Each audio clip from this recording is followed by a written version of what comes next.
Welcome to Nice Ashes. I'm Nate. And I'm Mike. What are we smoking today, Mike? We are going to smoke an Oliva Serie G boxed pressed Robusto Cameroon. This is the Cameroon, or is this the... This is the Cameroon. Next time around, we're going to smoke the Maduro of exactly the same shape and size. Got it. That's a theme on this show for those who haven't noticed it yet. Oh, yes. I made a mistake on my notes. Oh, no. Mistakes must be punished until morale improves and all that. Yes, beatings will continue until morale improves. You have to spank us. Yes, me too. Me too. Me too. Yep. So naughty Zoot lighting the grail-shaped beacon again. These are a little bit smaller, which I like. I'm excited. Yep. That should be good. Very boxy. Very boxy. I like the box press. Yep. I like the rectangle press we did. That was pretty good too. Oh, yeah. Yeah, good start, I think. Not as smooth as the punch start. No, it's lighter, but it's got a little bit more bite. Yeah, it's got a little more bite. So Mike has been promising another fight on the podcast here for our topic of this episode. Yes, we are going to talk about the political compass. For those of you, we're going to do a little background on the political compass test. There's a number of them. But we used a very old school one. It's been around for 20 years or so. And for those of you who are listening who want to do it, it is politicalcompass.org. It only takes maybe half an hour, maybe less. It took way less. Yeah, if you read the instructions, it says don't put too much thought into each of these. Just kind of go with your gut. Yeah, it's a pretty quick answer. Most of them. And I felt like even though it's an older test, they've updated their questions because they did have a question about should children take hormone blockers and things like that. Yes. So it covers kind of everything. It covers faith and politics, economics, and it's a very old school design website. Yeah, it's not pretty. It's from like 2003, right? But they have 2023 election results for different countries, and it's an interesting quiz. This is the first one I've ever taken back in the day. Because it's been around for so long. Yep. And I think it's a good standardized test for everybody to kind of see where they're at versus where politicians are at. Yep. I looked on their website. They used to have modern political figures on the compass test. And I didn't see that on this one. Okay. Which was kind of disappointing. Yeah. But that's okay, Yep. Maybe they got a little heat for where they had people placed. Maybe. Could be. The results might shock you as to where you are. Maybe, yeah. I can't say that I was overly shocked by my results. I was not shocked. I've taken the test before, and I've floated in the same area. Yeah, for pretty much. I feel like I've stabilized. Yeah, I feel like when I was younger, I was equidistant, but on the other side of the. Is this the y-axis? Up and down? The up and down is the Y, and that's the authoritarian versus libertarian scale. Oh, I meant like to left versus right. I think I was equidistant. Oh, yeah. The left versus right is like economics, basically. Yeah. And the up or down is the authoritarian versus libertarian. So I would say that definitely you were probably... I snuck a peek. Yes. And I'm going to guess that you were down in the lower right corner. Closer to where the modern Libertarian American Party is. Earlier, when I took it previously. Mm-hmm. This time, it's a little different. Yes. Which we'll get into a little bit later. We will.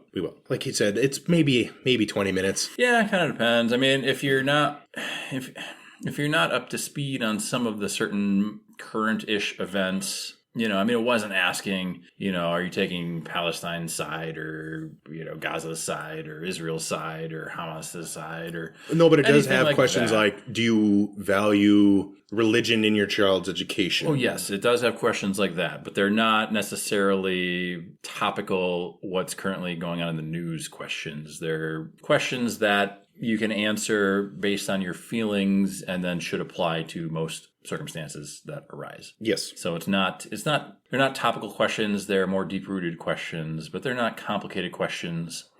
So if you're not familiar with some of the terminology, you might have to stop and look something up, or there's a question or two where I was kind of like, how do I feel about this? But most of them are just kind of click, click, click, click. But Right. And there's agree, strongly agree, and then disagree, Yeah. and strongly disagree. yeah, and there's is there a neutral? I think there's a neutral. No, there was no neutral on mine. There But used to be a there's- neutral. But there's like 6 pages of questions. Yeah. So Yeah, but there's it maybe comes down to, 60 like, questions or yeah, 50 questions, yeah. something like that. It's not an insane amount of questions, but there's a few pages of them. No, and you can do it on your smarty phone. Yep. So as background reference, countries they have on here. Okay.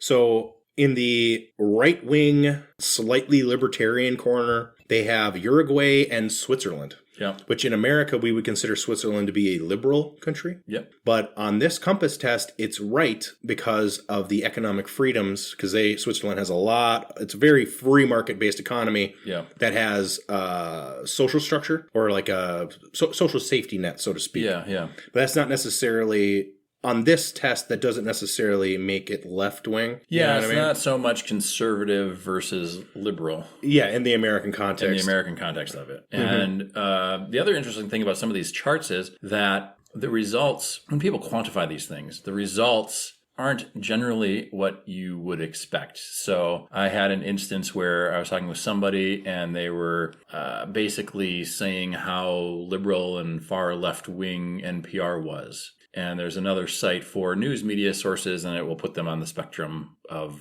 left wing, right wing. And on the very, very ends of both sides are like the quasi-terroristic, militant. And NPR was like just a hair left of center, which in my mind I would consider kind of centrist.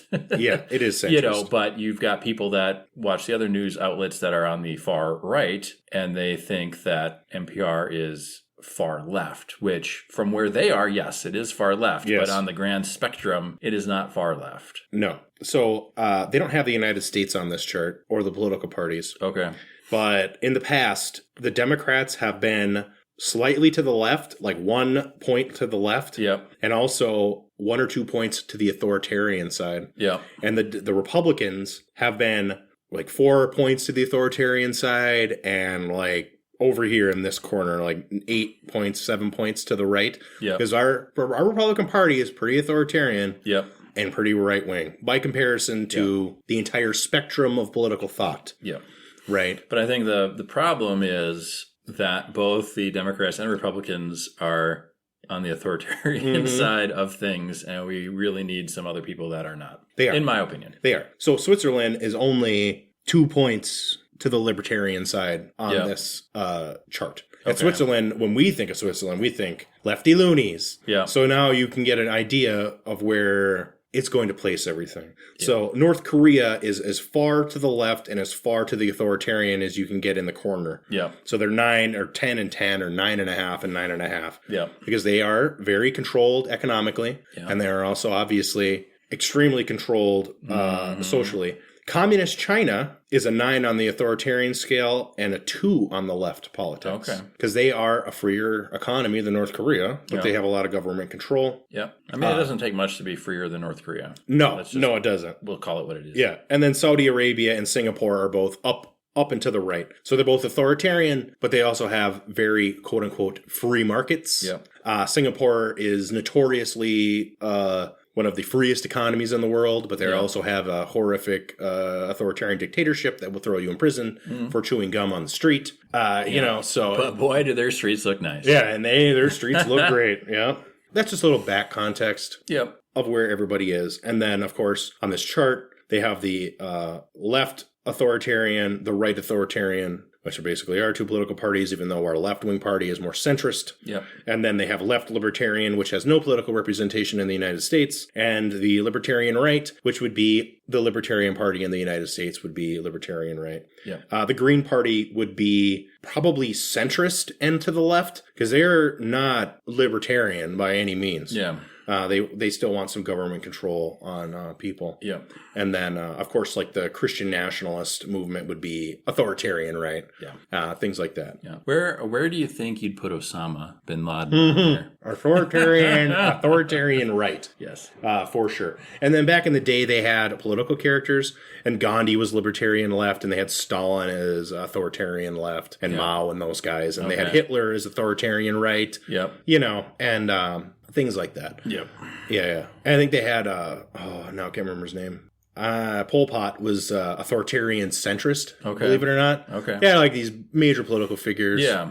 And I think they had, no, I can't believe it skipped my mind. Abraham Lincoln was libertarian, right? Okay. Because he was, he's not like a left-wing character, really. Yeah. Yeah. Even though he had some authoritarian tendencies, I guess, because of the circumstances that arose, but he tried to do them in a non-authoritarian way. Yes. Initially, politically, he had a tough time, as we all know. Yeah. So it's very interesting. Now, I'll start off with my score. Okay. I'm going to go... We have our first ash drop. And it wasn't by Mike this time. It wasn't by me this time. That's okay. That's why we have the cover on the table, and we can just wash it. Yes. And we have a clothes washing machine. Clothes washing machine. I know, right? We didn't talk about that on the devices. Mm-hmm. I also didn't talk about, I have a little Sunjo dustbuster thing. It's quite nice. Oh, yeah. I have a Sunjo pressure washer. That's pretty kick-ass. Yeah. But that's not what we're talking about. That's not what we're talking about. So we can start her off. And there's a 10-point scale to either side, the libertarian or left-right, and then libertarian-authoritarian. Yep. So on the left-right, I am negative 5.75 left. Yep. Which is pretty left by comparison to all political parties in the United States. Yes. You commie bastard. Yes. I'm not, well, not really. Commies are authoritarians. I'm fucking with you. Yeah, I know. All right, so we're just doing left-right? We're going to do left-right first. Okay, my left is negative 1.38. So fairly, I don't know, I mean, I would call it fairly centrist, but... It's center-left. Center left. Yeah. Not as far... No, you're about left-fill as Mike. Right, you're about as left as the Democratic Party would be. Yeah. Which is pretty standard American politic fare. Yeah. And I am farther left than... Yep. Yeah, I'm a man with no party. Anyway. Yet.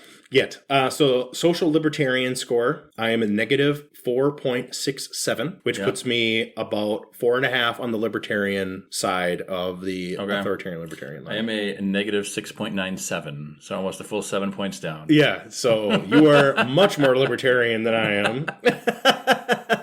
And I wonder, which we'll talk about, probably should talk about some policies. We could go through the quiz itself and discuss. I mean, we could, yeah, it's not a big deal. I don't know, did any of those results surprise you, Mike? Not really. Not really. I thought maybe, I didn't think you were going to be on the right. Yeah. You would have been, for sure, before. Oh, yeah, undoubtedly. And I've actually moved farther to the right myself. Because I'm pretty sure I used to be farther left than I am now. Yeah, I know in like high school it would have been I would have been a lot further right and maybe even more authoritarian based on the household I grew up in. Possibly so, yeah. I've always been fairly libertarian. I might have become less libertarian. Yeah. Largely, I think it's because of my answers about prisons. Oh, okay. Yeah, because I'm not... I used to be a big proponent of the idea that prisons should be reforming. Yeah. And now I've come to the conclusion that for some prisoners, reform is the answer. Yeah. But for others, I'm not saying that it's about punishment. I don't think it's about punishment. It's more about protecting society from them because they're dangerous. Yep. And there's not a lot you can do. Yeah. For certain kinds of criminals, there's just not a lot you can do other than keep them away from there's us. always an outlier. I think that, I still answered, for rehabilitation and stuff on this test with kind of the understanding in my mind because you don't really there's not a whole lot of nuance in these questions. Right. So with the understanding that there's always going to be something that's outside the norm or someone that's outside the norm or doesn't fit the model that you set forth, yes, it would be great to rehabilitate everyone and have everybody become productive members of society or what have you, but that simply does not happen in I enjoy every case. Reading Charles Dickens, right? Yes. But a lot of villains in real life are Dickensian style villains. They really are. It's over the top. Yeah. But a lot of the victims are not Dickensian victims. You know what I mean? They're more culpable in their downfall than the innocent man being accused of a crime. You're not going to rehabilitate Osama bin Laden. Absolutely not. It's just not going to happen. No, it's a lost cause. You know what I mean? He's over. You can rehabilitate some of his followers. Yeah. But probably not the inner circle. Probably not him. There might be one guy who thought he was showing up for poker night and it was jihad night. And he's too afraid to say anything right now. Right. So it's just the way it is. I read a news article earlier today that the Israelis have officially confirmed that they've killed 4,000 to 7,000 children in the Gaza Strip. Okay. Now, you've probably created some people that are not going to be rehabilitated out of that. Yeah. I'm not saying there's going to be 8,000 people that aren't going to be rehabilitated, but probably. Yeah. I'm just saying. Well, and even if you just take our statistics here in America of veterans with PTSD, you know, there's just some things that we don't have the healthcare, mental care to take care of the people that we should be who did service to our country. Right. So why would we have it for criminals in prison? You know what I mean? Like, if we had a robust health mental care system here that actually focused on that and not focused on writing prescriptions for big pharma, then yes, we might be able to rehabilitate 90% of all inmates, you know. Yeah. But we don't. So that's kind of not going to happen anytime soon. But yeah, I mean, it's sad to say, but our country is not capable of taking care of the people who everybody agrees we should be. Yeah. So certainly like petty criminals are not going to be getting the mental health care and education services that would be required for them to stop being petty criminals. Yeah. And I think the important thing with this test is you kind of have to look at the ideal situation when you're answering these questions. You know, you can't start bringing in all of the nuances of the American eco-political social sphere and say, well, okay, they're asking if I want inmates to be rehabilitated. Well, let me think here. And then you go on a 35-minute tangent in your brain trying to, you know, so you just have to kind of break it down to the ideal, you know. Right. Would it be nice if prisons were rehabilitation centers instead of punishment centers? Yes or no? And then how strongly do I agree with that? Right. You know, that's kind of what you have to do with most of these questions. I mean, some you feel very strongly about, as I did. I think there were a few where I was like, oh yeah, like for sure. But you have to kind of separate out the reality from the theory, I guess, to get an accurate answer of where you would be. I'm surprised at the number of people who haven't taken one of these who are voters, because they really should. And then you should reflect on. Around here, there's a lot of diehard Republicans, there's a lot of diehard Democrats. It's like blue no matter who, blah, blah, blah, you know, all that. And it's like, no, that's not how it is at all. It shouldn't be that way. Yeah. For sure. My motto is always vote the incumbent out. You know what? I did that once. I think I just voted against every incumbent. And then there was a couple elections where I was like, oh, I want to vote for this person versus the other person. But everything else, it's like, who's the incumbent and who's not? I did that at the school board. Let's just change it. Yeah. At the school board, I was like, whoever's not on the school board is who I'm voting for. Yeah, pretty much. So, it's 6 pages worth of stuff here. It's got the elections. It's got some USA elections on here. We can do the 2020 presidential election. Let's see what that pulls up. So there we go. So here we go. We've got Trump in the far upper right. Yes. Authoritarian. And then I think 1.5 points below and half a point to the left of Trump is Biden. So it really was not a voting for the lesser of two evils. It was voting for, you know, authoritarian right or slightly less authoritarian slightly less authoritarian right. Yep. And then Jorgensen is almost off of the thing on the right in probably, 4 down into libertarian. Yep. And then Hawkins is pretty much, I guess I would say 5 to the left, and he is equal 4 down into the libertarian. Right. And that's a Green Party. Howie Hawkins was the Green Party. Yeah. And I would argue with that it's not that libertarian. I think that they're more authoritarian than that. Yeah. Yeah. I think so. I think, it's tough. These people didn't actually sit down and take this test, I don't believe. Right. So this is just somebody answering on their behalf based on their speeches or their voting record or what have you. Stated policy positions, yes. So, it might not be truly what these people believe deep down in their core, but this is what their actions have led us to believe, or led this company to believe. Right. And the important part is the Biden and Trump. Yeah, the Biden and Trump are and they're so close. the same. It's indistinguishable, right. I think. And that's there was a big dialogue at the time if people were poo-pooing the notion that there's no difference. Like, how dare you say there's no difference? La, la, la. It's like, yeah. Look at their policy positions. They're not that different. Everybody, I don't know what else to tell you. I would like to see this 2020 election chart with the first 4 years of Biden chart, because I feel like he's been forced to move further liberal in a lot of his policies just because that's what the people expect of him.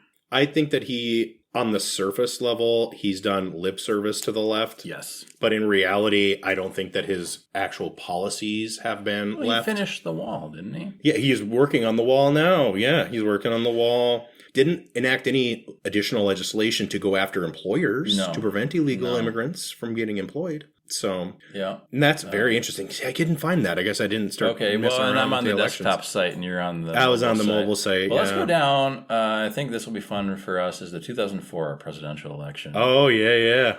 Just to go back in time and look at how gross their chart looked back then.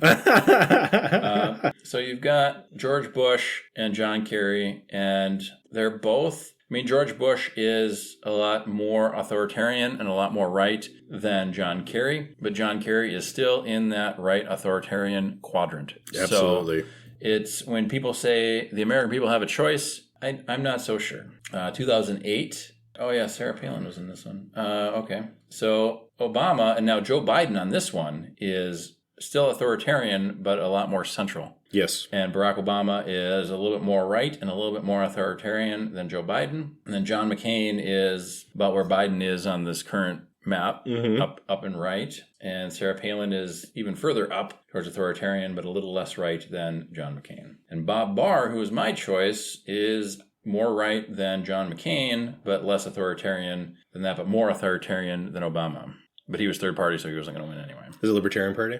Who was Bob Barr? Yeah, I think he was Libertarian before I got disenfranchised with the Libertarians. Yes. So that was 2008. They've got the 2012 and 2016, so I might as well. We've been looking at them. So 2012.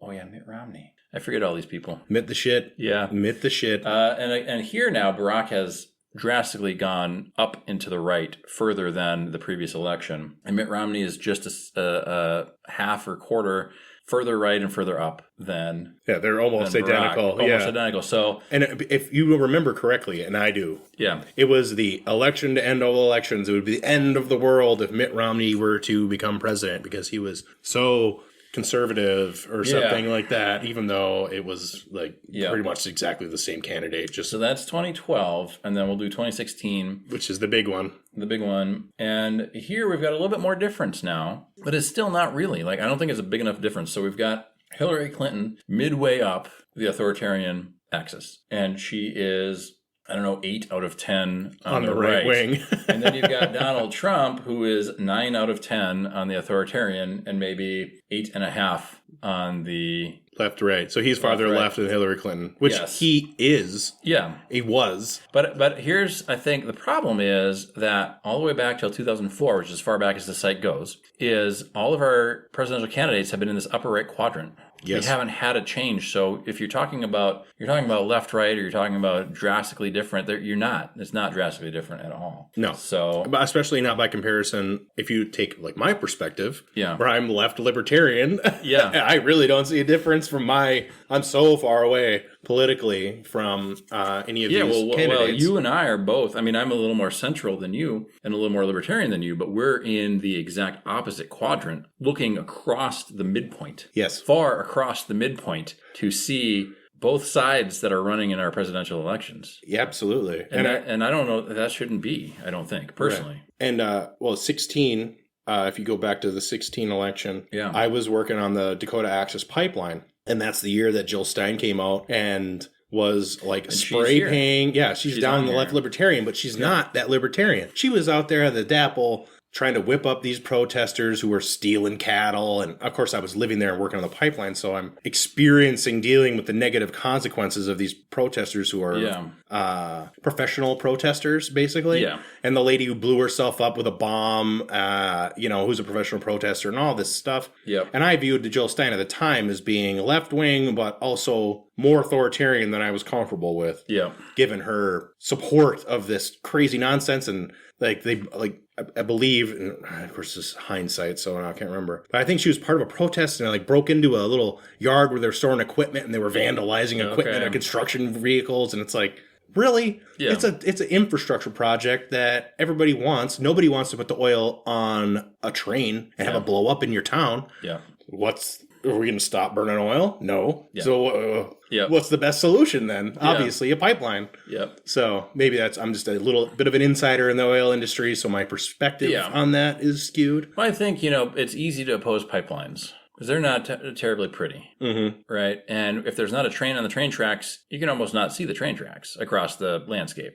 Right. Let's just, but in terms of safety and efficiency, the pipeline is better because it's less accident prone. Way less accident prone, especially a modern pipeline with all the sensors. Yeah. And you can't lose oil out of it and not know. Yeah. You have flow meters everywhere. Yeah. But the other thing I think is, talking about this test, you have to ignore the reality. But talking about pipelines and things, and if you're really going to protest something, look at the reality, because as Mike said, we're not going to stop burning oil anytime soon. No. So you have to get the oil from somewhere to someplace. Yeah, in that case, they needed to get it to Chicago to get refined. So it's got to go somewhere from where it is. And you need to do that in the safest and least harmful way. And as ugly as pipelines are, that's probably a lot less harmful to the environment than running a train every time you got to put. Right. It's a lesser of the evils. Yeah. Lesser of the evils. Yeah. It might be in the same quadrant, though. But yeah. We are about halfway through this cigar. Yes. I like it. Yeah, I like it. It's good. Yep. It's spicy. Yep. Not as smooth. No, it's not. It's enjoyable. I like it. Yep. They got some pepper on it. Yep. And I like that. Yeah. It's a good thing. As do I. Mixes well with coffee and Johnny Walker. Yep. That is true. And then I guess from the 2016, Gary Johnson is libertarian by 1.5, but way over on the far right for the economics. So right. Well, so they just elected a libertarian candidate in Argentina. I saw that. But he's a libertarian who's against abortion. Yeah. So how libertarian are you really? Yeah. Right. Yeah. Yeah. And he's got, they did a thing where they had Trump, Boris Johnson, and then this new guy, and they're crazy hairdos coming to make the world great again or something like that. So, yep. Coming to a town near you, brother. Yep. Would you like more? Sure. Sure, he says. Sure. We're doing a couple back to back here and at Mike's, so it's not unusual I stumble out of here. He pours a mean whiskey. Yes. Well, lifestyle choices. One must do what one must do. That's right. We'll do a sobriety episode eventually, I'm sure. Maybe. I remember they did a Mythbusters where they were testing the effects of alcohol, and if there was a certain limit, I think, where it would truly help you, and what the limit was that would hinder you and things. And I think they did a bunch of different kind of scenarios. So I don't know. I feel in some instances they could potentially help you. I mean, it's a social lubricant for sure. Yeah. I know that in bowling, a lot of guys think that a couple drinks will loosen your muscles up and you're a lot smoother. Yeah. I used to think that, and now I don't, to be perfectly honest. Yeah. I think, if you're the kind of person that gets into your head a lot and likes to overanalyze a lot of things, then probably a couple of drinks is good, because, I don't know, there's a Marcus Aurelius quote where it's stop arguing about what makes a good man and be one. Yep. So stop pontificating and just do. The action is better than the pondering. So in that kind of sense, for bowling or pool or something, where golf. if you're golf. Yeah, if you're over analyzing things too much, then, and if alcohol relaxes you, or you can drink just the right amount to relax you, then you're probably fine. If you're an angry alcoholic, then don't do that. Yeah. Before you do obviously an angry sport like golf. Golf is the angriest sport I know. Exactly. I know a lot of dart throwers that swear to God that they have to have a couple beers and then they become like a robot. Yeah. That's exactly, they're I become like a robot. I think it's muscle memory, and there's so many variations of a throw, you can overthink your corrections and your stuff, and it's so yeah, sure. I mean, but then the same could be said for weed and video gamers and stuff, Yep. They need to have something to kind of calm out the exterior thoughts and stimuli. So they can just kind of focus on one thing. Esports is what they call it now. Okay. They can't call it video games anymore. It's offensive. Oh my. First time I heard esports, I was like, yeah, fuck you. Yeah. Well, when they put esports in the Olympics, maybe then I'll get on board. Oh my. I'm not even bowling. I could take you at Wii Bowling, man. Oh, I suck at Wii Bowling. It's an e-sport. I am terrible at Wii Bowling. Terrible.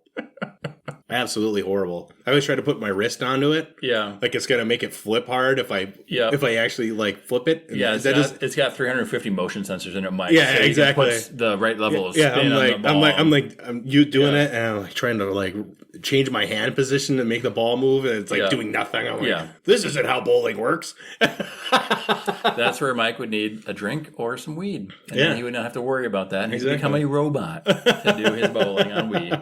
So. Perfect. Yes. So the I guess we can go through this test a little bit and just kind of, mentally prepare you. Well, they should have already taken the test results by now. They should have. But, it's 6 pages. And so the first page is just propositions. So, support for country. I'm not going to read these exactly as is because I don't want to like spoilers or warp your thing. Kind of chooses has some basic race questions, birthplace questions. I think that puts you a lot to the right-left because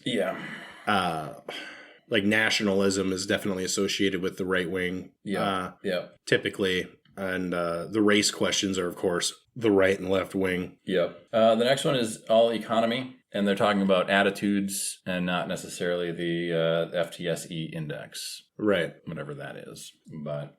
So it's got some like class questions and inflation questions and things like that. I have to click on these. I'm doing strongly disagree for everyone. So let's see what we get. What kind of sociopath will we come up with? Because I have to click on these to get to the next page. But I just kind of want to go through the 6 pages and tell you kind of what the themes were of each one. So if you were somebody who didn't think too much about, or who doesn't generally think too much about this kind of stuff, you can maybe prep yourself a bit. So when you're actually taking the test, you have a little bit of awareness of what it's going off of. And then page 3 is personal social values. Yes. So, abortion, other things of that nature, questioning authority, some biblical quotes, whether or not you agree or disagree. One of the best questions was, do you believe that squaring up with authority is a major sign of maturity or whatever? And it's like, that's kind of revealing, I guess, your answer for that. Yeah. There's some marijuana questions here. Noble savage questions. I don't know, there's got to be, 10 or 12 questions per page, probably. Right in there. The next one, and then it's just wider society. So it was like the personal views, and now we're just going wider society here. Terrorism, counterterrorism, electronic age questions. And then here's a lot of Mike's. Death penalty in prisons, and was Hitler's art, should that have been allowed or not allowed in art school? Yep. Things like that. Mike's rehabilitation questions. It also has some like the 1950s, like mothers, should they be homemakers first? All right, and then page 5 is religion. So it encompasses astrology and other religions as well. They ask about, if I'm not mistaken, luck. Yep. Some people are naturally unlucky, and then there was one about can you be moral without being religious? Yes. And then the last one is sex, and that's pornography, same-sex couples, things like that. So let's see where we stand. I said disagree to everything. Let's see where we landed. Well, that's actually libertarian kind of center, dead on center, because you're not supposed to answer disagree to everything, because by answering disagree to one, you're overwriting a previous one. Mm-hmm. So I could have gone and tried to answer like as Osama. Oh my goodness. But yeah, so I mean, without going too much into all the specifics of the questions, that's kind of the broad overview of the types of questions to expect. Right. I like it, and I wanted to do it because it gives perspective. This time of year, everybody gets into arguments, seemingly. That's the theme. I've never been at a party where people got into arguments over politics either. Yeah, I haven't really been at a party with friends, but certainly some family gatherings where politics has come up, and then fights and scraps have happened. Yeah. But like verbal scraps, not not physical, not pounding, beating on your mother-in-law's face or something like that. But that's really not acceptable in my family gatherings to talk about politics. It's probably wise. Yeah, it's probably wise. It's not necessary to talk about. No, and there's so much that is out of our control as everyday citizens that at the end of the day. Well, right. And this harkens back to the whole we have a choice in voting thing. Like, how much of a choice? Yeah. If they're both right authoritarian candidates. They're within a couple points of each other in the same quadrant. Mm-hmm. So how much of a choice is there really? Right. It's not like in 16 we had Bernie Sanders, Yeah. which would have been potentially a real choice. You know, in hindsight, maybe Bernie wasn't as left wing or as libertarian as we thought. For I didn't see him on there, but for all we know, he was still in the upper right quadrant. He possibly. I don't think so. But I mean, who knows? Yeah, I'm just saying, like, with as far upper right quadrant, all of our candidates have been since 2004, so 20 years. He might still have been in there, but just like closer to the center. Right. And he would seem left-wing radical. Right. But he's still right. That's you look at the news cycle, and I remember they called Obama a socialist. Yeah. He's farther right than Trump was. Was at the time. Yeah. And maybe Trump's... And I don't know why the political... Like Trump and Obama moved different years on the charts because of their policies. Because of their policies. Yeah. So there's a difference between running as a candidate and then running as a incumbent. Yeah. And I know one of the biggest scams, and in hindsight, it should have been a big red flag for everybody, and it was for the right wingers. Yeah. Obama won the Nobel Peace Prize. Yeah. For being elected president and not being George Bush. Yeah. That's pretty ridiculous. Yeah. In the grand scheme of things. Yes. The guy who dropped more bombs than any other human being on the planet. Yeah. Ultimately. Yeah. But he was sorry about it. Mm-hmm. So that's what got him. Well, he talked very nice about it, and he sounded very intelligent while discussing the issue. Yeah. Yeah. He didn't sound like a moron. He didn't sound like W. Which a lot of that is like prejudice internally in our country too, where it's accent based. Yeah. It's not really content based or anything like that. Yeah. A lot of the stuff, I mean, I don't know. All of our presidents, even if they're from the South, have sounded northernish with their accents. A lot of times, yeah. You know, you don't really have... I mean, maybe Bill Clinton was a little... But he was still, compared to other people from the South, a very northern spoken, I guess. Yeah. You know? Yeah. Much more... what I don't know what you would accent, call like it. the news speak accent that nobody actually has. Yeah, it's kind of like a quasi Midwestern. Yeah, you know, they don't do the long A's like we do here in the Midwest, but they also don't do the weird R's like the East Coast does, or you know, whatever the fuck is going on in the South. Yeah, it's like news accent. Yeah, like neutral. Like Ugh. American English neutral, kind of. Yeah, it's like a made up. Nobody actually sounds Nobody like that. sounds like that, except on the news. And sometimes in movies and things, depending. But oh, sure. I've heard it called the California accent. Yeah. I don't know if that's actually true. Tough to say. Yeah. It's interesting. I know people from California seem to think California is great. And it is, in a lot of ways. Yeah, certain parts. Yeah. Just like Minnesota's great in certain parts. Yeah, yeah. I mean, or many places great in certain parts. Many things that are great about many different areas. Yeah. It all depends on what you're looking for, too. Mm-hmm. You know, if you want to be anywhere other than that upper right quadrant, you're probably living in California. Yeah. Or the West Coast. You know? But yeah, it kind of depends, you know. It depends on what you're looking for, what you value most in things, and even looking at different states or even cities within the same state, you know. Oh, for sure. Like the differences can be night and day, and some people can love it and some people can hate it, but it just depends on what you value, because somebody could be living there and value something different and hate it even though you love it, but they're not putting the same criteria on it as you are to judge the place. So. Oh, for sure. And well, we live in a very we live in Minnesota, and Minnesota has its own ecosystem. We've talked about it. Each state's kind of like its own little country in a continental empire. But we have the highest percentage of voters. Yeah. And we have one of, if not the highest, responsiveness in government index rating. Yeah. So our government's very responsive to people's public demands. And even when you talk to conservatives, you ask them, well, do you want to not plow the roads? And they're like, no, we want to plow the roads. It's like, well, then we agree on most everything that the government's doing, largely. Yeah. We can criticize individual actions, obviously, but people generally agree that government services here are good. I don't hear a lot of people saying they want to end the state park system, which is extensive in the state. And, people like to complain about the game and fish laws, but nobody really wants the game and fish to like loosen regulations at the same time. Yeah. You know, so it's very... some people kind of do, but when you start talking to them, they don't. Right. You know, it's one of those things out of necessity that kind of has to happen. Right. You know, you can't have... I mean, I don't know, growing up deer hunting in Wisconsin, you could only ever shoot a buck.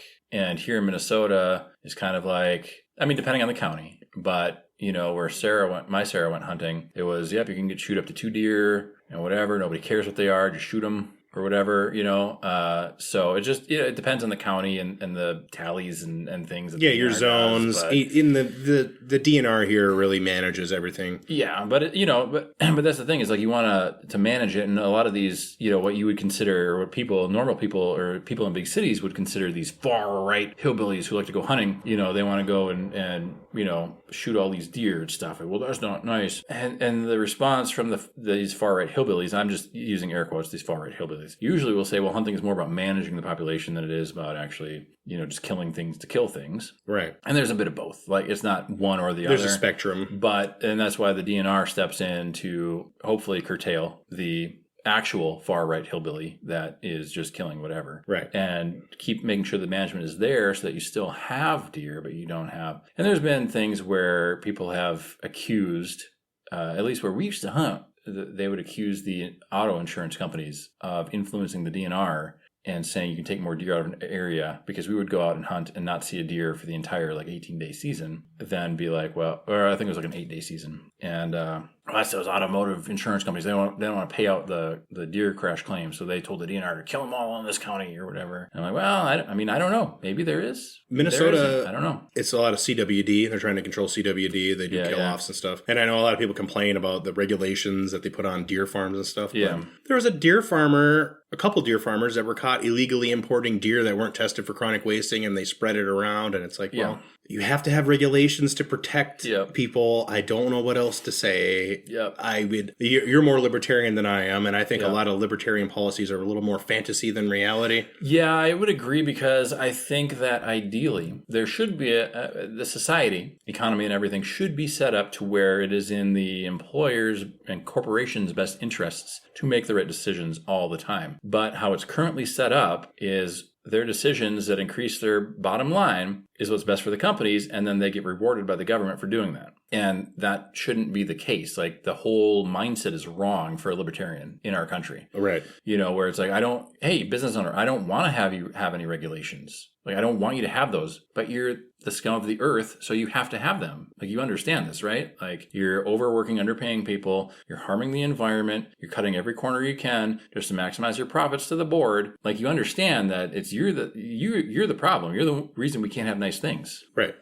I watched a PragerU video, and it was a guy who owned a cookie company, and he was complaining about government regulation. Yeah. And one of his complaints was that the FDA cost him whatever it cost because he mislabeled the package that he was selling cookies in, and he didn't list coconut as a allergen, but it were coconut flavored cookies. Like, how ridiculous is that? And well, just take a second and think. You can make coconut flavored cookies without using coconut in the modern food environment. Yeah. So you have to label coconut as an allergen in your coconut cookies because you can make coconut flavoring without actually any fucking coconuts. Yep. So you have to label it. I don't, one person dies and now you're done. And you would think as a business owner making food products, why wouldn't you just label it? Even if it wasn't a requirement to label it, if there's one person on the planet that's allergic to coconuts, just put it on the label. It doesn't cost that much extra to put coconut on the ingredient list. Then it's up to them. It's there. It's up to them. Like, why would you open yourself up to any kind of potential lawsuit? Because you didn't want to print one extra word on your label.